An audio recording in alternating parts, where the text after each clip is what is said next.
this weekend was an amazing weekend, an amazing effort put in by so many different people, starting with the athletic department, the university, uh, Coach Babineau, the marketing department, everybody that had a hand, Dr. Maggard, his staff, Dr. Savoie, everybody that had a hand in pulling everybody together to bring a community together to honor Coach Robe. It was really a sight to see. And for Cajun Nation that came out the way that they came out, uh, it was an unbelievable atmosphere starting Friday night. And to be able to retire a coach's number and then see the flag hoisted up, uh, to be able to do those things and do so in front of 6,000 people, to have his family on the field with us. I know, because we're very close to the family, I know how much that meant to them. And it meant a lot to a lot of different people that we don't even know. And, Coach may not or may have known him or not. He meant something to them. And so it was a beautiful weekend from that standpoint. And then what Phil Devey did and the former players, and some former coaches, and then ultimately a lot of Cajun fans and donors and alumni, to come together and build a monument such as that. By that guy's just no ordinary sculptor. The guy's famous. To get that done in the amount of time, it would be like building a house in 5 months. That's hard to do. And what Phil Devey did there is nothing short of amazing. Very well deserved, getting the key to the city from the mayor the following day. The ceremony that morning, that Saturday morning, was incredibly, incredibly touching. And then to be able to present Colleen and family with what was left. Okay, so they reached their goal to build the statue, and then they didn't stop there. Those former players, they kept going to make sure that Colleen and family were taken care of monetarily. And it was nothing short of amazing. Only in Acadiana, only at UL, only in Cajun Nation will you see anything close to that. I've never seen anything like that in my life. From that standpoint, the weekend was a smashing success. On our end, I can't tell you how bad our guys wanted to win. And not sometimes, it's mostly all the time, when you want something so bad. It's not football where you're bigger and stronger and faster and more physical and you really want to play for something. You'll go run over some people. Baseball is a different sport. It's a lot like golf. There's so much timing involved and so many different skills involved. And if you can want something so bad that you actually don't play very well, and that's what you saw. I think you saw us come out really, really fast, a little bit out of control. And over time, when the results started to mount up, then a little bit of being paralyzed set in and a little bit of disbelief. And when that happens, it's a real thing, okay? And I think that's a lot of what you saw. Now, we pitched it extremely well. We defended well for almost 3 games. And,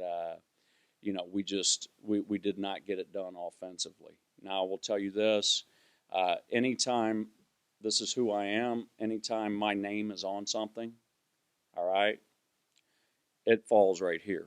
And the fact that we did not get it done on the field is a direct reflection upon me, and I own that. And I got to do a better job of making sure that we can play at our optimal level underneath those circumstances. And obviously, I didn't get that done. Okay, we will get better moving forward. That's a fact. I like this team. I love this team. Okay, it's not a talent issue. It's not any one thing that you can pinpoint. It's a unique deal that there's just not a roadmap for. I'm the last guy in the world that'll ever make excuses, and so bottom line is, starting with myself, we didn't get it done. You can say this, you can say that, you can say conditions, whatever it might be. On the field, we didn't get it done. I think we hit a home run in honoring Coach Robe and his family. The good news is we play 56 of these. That's just 3 of them, okay? Those are in the rearview mirror as far as we're concerned. I think what you saw is almost virtually impossible to do. You know, to to to get one hit shutout is super, super hard. I was just telling Jay, you know, I would be a little more concerned if it was 5 hits and 2 runs, 5 hits and 2 runs, 5 hits and 2 runs. I've seen us hit. That's the first time I've seen that type of volatility. And so if you can fall that far back, guess what else you can do? You can go that far forward. And what you hope to do is just keep working, keep your head down, be the same dudes every single day, and settle somewhere in the middle. Water always finds its level. I think everybody saw this pitching staff, and we will get to the point where we throw up 4, 5, 6 runs a game. And when you can do that with this staff, it's going to suffocate some people. You have 3 guys out there, starting pitchers that never grown here, never probably been in an atmosphere like this. What were your, after going back and looking at it, what were your sort of observations on those guys? I'll start backwards, Dan, and work. I thought Carter Robinson just gave me goosebumps watching him pitch. That's how you manage a game. That's how you manage a lineup. That was an incredible start with our back against the wall. He was feeling under the weather, did not have anywhere close to his best stuff, and you saw a kid just grind, make their hitters super uncomfortable. He owned every inch of that dish, and saw him work out of big jams. And he controlled the running game. We played good defense behind him, and he gave us a chance to win that ball game. Will Moriarty, another rock solid outing. He has a really good changeup and was having trouble finding it early, and he pitched with guts and was able to pitch off his fastball until he could find that changeup. Gave us a chance to win. And then you look at Connor Angel, super proud. That game could have spun like we would have been down 5-0 real quick. Bases loaded, no outs. Kid's never, he's from Montreal. He's not been in this, and much less with the stakes that were there. And to see him take a deep breath, kind of raise his eyesight up, that sinker's going like this. And you saw he's got a fastball that's an out pitch. He exclusively threw nothing but sinkers, and dang near got into the 6th. We may win that game if I stick with him one more hitter. I don't know. One thing about all 3 starters, pitch count is relative to the fact of how taxing was each pitch. And I think all 3 starters had some stress and some taxable pitches to where I felt like best if we want to continue to get better down the road to get them out of there in that 70, 80, 90 pitch range.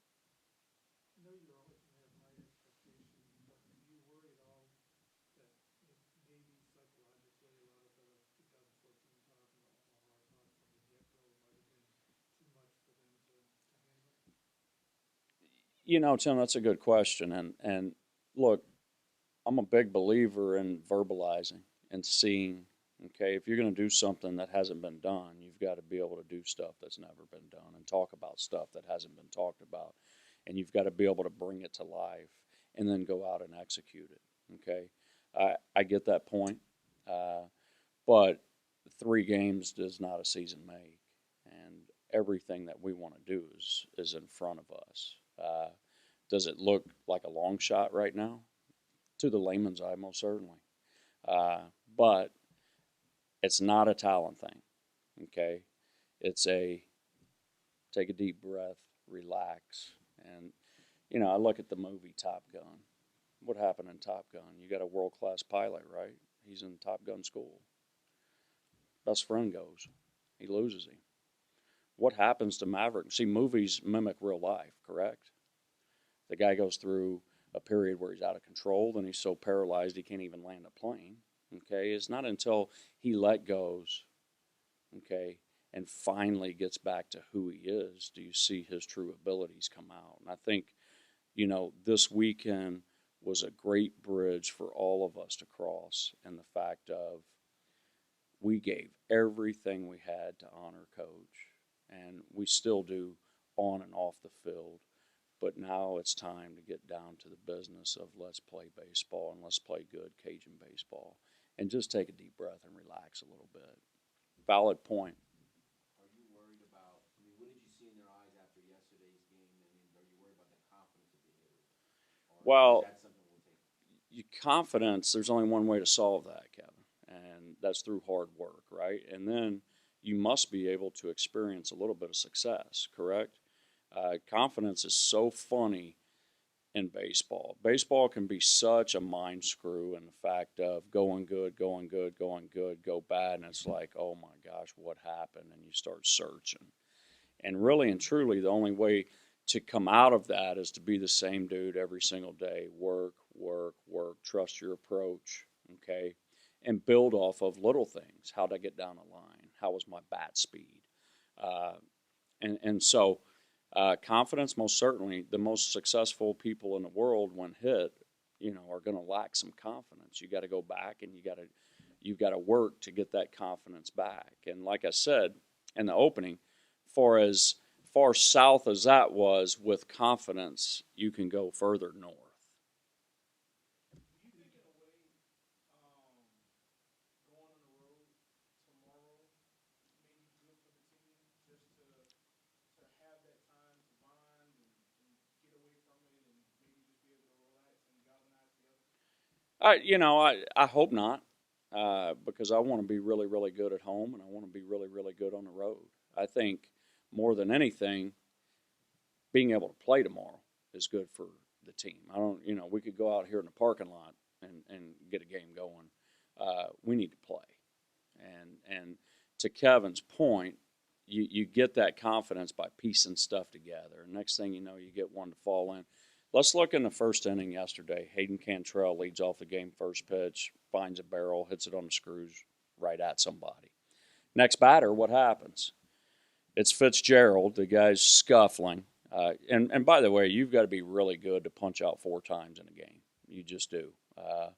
For a coach to stick with you to watch that, he's got to know that you're good. Hits a jack out of the ballpark foul. Push bunt, next pitch.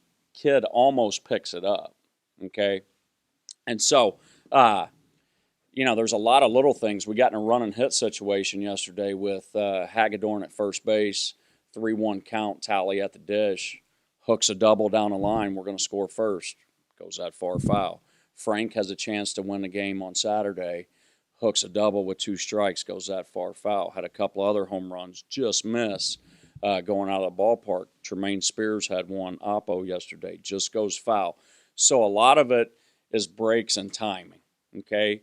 And in this game, what goes around comes around. You just have to make sure you're ready when it comes back around. The switch, is that something that you are maybe more inclined to do when you got one glove that's clearly better than the other one, and less inclined when you, like, for instance, you got Dupuis who's more defensive minded and also Yeah, able to lead them? yeah. It's been doing it for years. Call it the hot shot position, because the kid that I started doing it with originally, that was kind of his nickname, hot shot. And it's just a way to cover up a lesser infielder, and to get the ball in the hands of a better infielder. We can do it in the outfield as well. We've done that. Is all this analytics, or is there some depth there too? You just go same side hitter. So at this level, when you're looking at amateur hitters, most of the time ground balls are going pull side up, and then fly balls are going to go back to the off field. So in the outfield, it'd work in reverse. On the infield, it's always same side. Do you know who your starting pitchers are? Tuesday, Wednesday? We're going to go BY Brandon Young tomorrow, and then it's going to be a TBA, whoever's left on Wednesday. And you could see us use that as a work type day, maybe throw bunch of different guys an inning. I know with all the RPI stuff that we've talked about, the midweek things take on way more importance, but sometimes we have to do bullpen. Yeah, I think Tim. Right now, you need to pump the brakes a little bit. We're gonna have to a little bit, and let's like you touched on, Kev. I think first and foremost, let's get our footing, and let's work on getting some confidence and trying to mesh all 3 components of the game, because uh, I think when you see this pitching staff, and you saw it, because Louisiana Tech is a really good lineup. They're super balanced. That's going to be a good ball club. And Sela's going to scrap you. All right. But when you look at our ball club, and what we can run out of the bullpen and then start on the mound. If you say, look, when they get rolling, they score 4 to 5 runs a game. Well, just imagine where that's going to get us. It's we're going to be in tall cotton.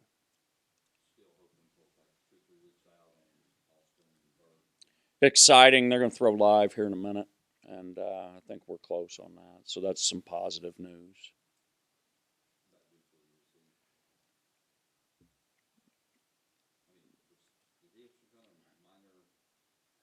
Duke? No, he's fine. He's fine. You may see him in the lineup tomorrow night. I may have to go back to playing defense, right?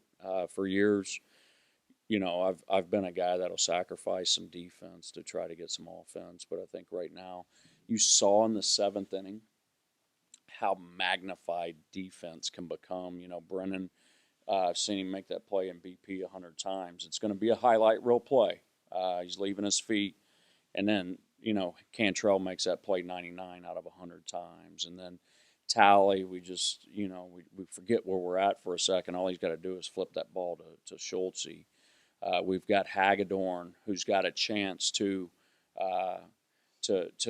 draw interference on the batter on a run and hit, where the batter falls across the plate, and we just don't make contact.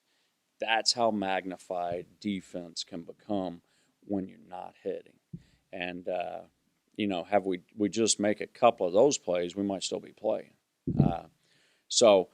In my mind, the positives are this. As much as I want to hit, and that's what we've done pretty much everywhere, all right? Not working out right now. Trust me, I've been in low spots before. We were still in a position to win all 3 games, like super winnable games. And so that's positive. And I think during these times, you got to consider it pure joy. When you get tested a little bit, we're getting to take the test. I told the team, usually the professor hands the test out at the end of the semester. Well, this time they handed it out, and there was no syllabus or nothing. It's here, take the test, and it's a doozy, but we will pass it. I promise you that. And the Cajun Nation, the Cajun fans are the best. Appreciate so much the way that they came out in full force, and I promise you this team will get better, and they're going to be fun to watch.